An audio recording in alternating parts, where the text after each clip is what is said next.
Have you heard the story of the people who used to live in this house? The agent was telling us. It's quite romantic and rather sad. You see, the man who built this house was in love with a girl, and he was building it for her as a surprise. But he had neglected to tell her that he was in love with her. And so, in pique, she married another man, though she was really in love with him. The news came right around the time when he finished the house. He shut it up for a year or two, but eventually married someone else, and they lived in here for 10 years, most unhappily. Then they went abroad, and the house was sold. It was bought, curiously enough, by the husband of the girl he had been in love with. They lived here until they died, hating each other till the end, the agent says.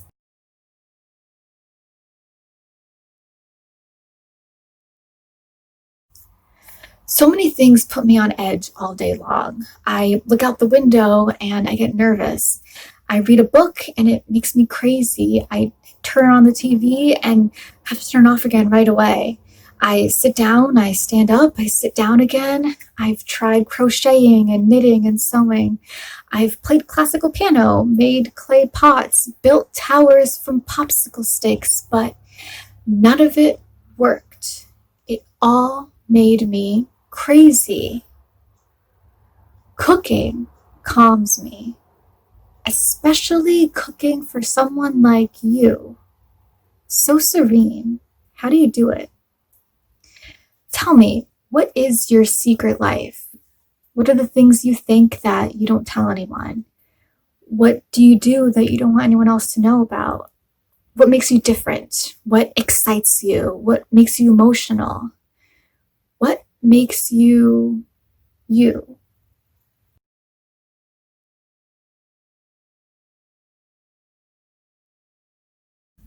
When I was 8 years old, someone brought me to a theater with lots of other children.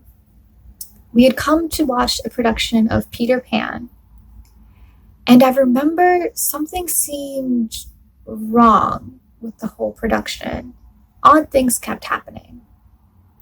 Like when the children would fly, the ropes would break and the actors would come thumping to the ground and they'd have to be carried off by the stagehands.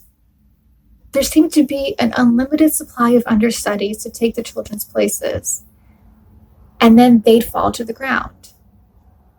And the crocodile that chases Captain Hook, it seemed to be a real crocodile. It wasn't an actor. And at one point, it fell off the stage, crushing several children in the front row. Several understudies came and took their places in the audience. And then, from scene to scene, Wendy seemed to be getting fatter and fatter, until eventually, by the second act, she was immobile and had to be moved with a cart. The voice belongs to the actress who played Peter Pan. You remember how in the second act, Tinkerbell drinks this poison that Peter's about to drink in order to save him? And then Peter turns to the audience and says that Tinkerbell is going to die because not enough people believe in fairies. But that if everyone in the audience claps hard enough to show that they do believe in fairies, then maybe Tinkerbell won't die. And so all the children started to clap. We clapped very long and very hard. My hands hurt and started to bleed. I clapped so hard.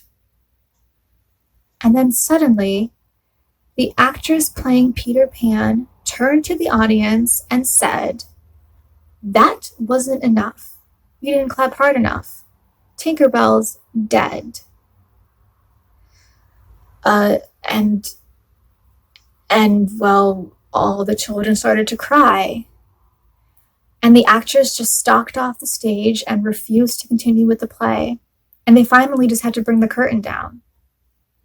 No one could see anything through all the tears, and the ushers had to come and help all the children up the aisles and out into the street.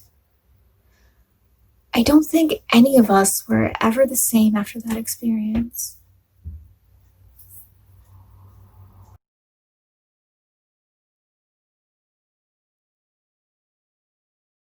This is a monologue from Goodbye Charles by Gabriel Davis. I ate them. That's right. I ate the divorce papers, Charles. I ate them with ketchup. And they were good. Good. Probably want me to get serious about our divorce. The thing is, though, you always said our marriage was a joke. So let's use logic here. If A, we never had a serious marriage, then B, we can't have a serious divorce. No, we can't. It's all a farce, Charles. A farce that tastes good with ketchup. I mean, wasn't it just last week your dad asked you the reason you walked down that aisle with me? And you said, for the exercise. Ha ha. That's funny. You're a funny guy, Charles. I'm laughing. I'm not crying. I'm laughing because you're about to give up on a woman who's infinitely lovable. For instance, Paul. He's loved me since the 8th grade. Sure, he's a little creepy, but he really loves me. He's made 127 passes at me, proposed 47 times, and has sent me over 200 original love sonnets. He sees something in me, Charles, and he writes it down in metered verse. And that's not something you just find every day. Someone who really loves everything about who you are as a person. Paul may be insane, but I value his feelings for me. I would never ask him to sign his name to a piece of paper promising to turn off all his feelings for me forever. But that's what you're asking me to do, for you. To give away my right to that sweet voice, Charles, those baby brown eyes, the way your hands feel through my hair before bed. Those aren't things I want to lose. In fact, I won't lose them. I won't lose you. I'll woo you. I've written you a love sonnet. Shall I compare thee to a summer's day? Thou art more lovely and more temperate. Rough winds do shake the darling buds of May, and I'm not crying. I'm laughing. It's all so funny, Charles. I keep waiting for you to say, April Fools, then I'll rush into your arms and... But you're not going to, are you? No, of course not. It's not April. I didn't really write that love sonnet. Paul did. I think it's really good. The truth. Truth is, Charles, I ate the divorce papers. I ate them because I just can't stomach the thought of losing you.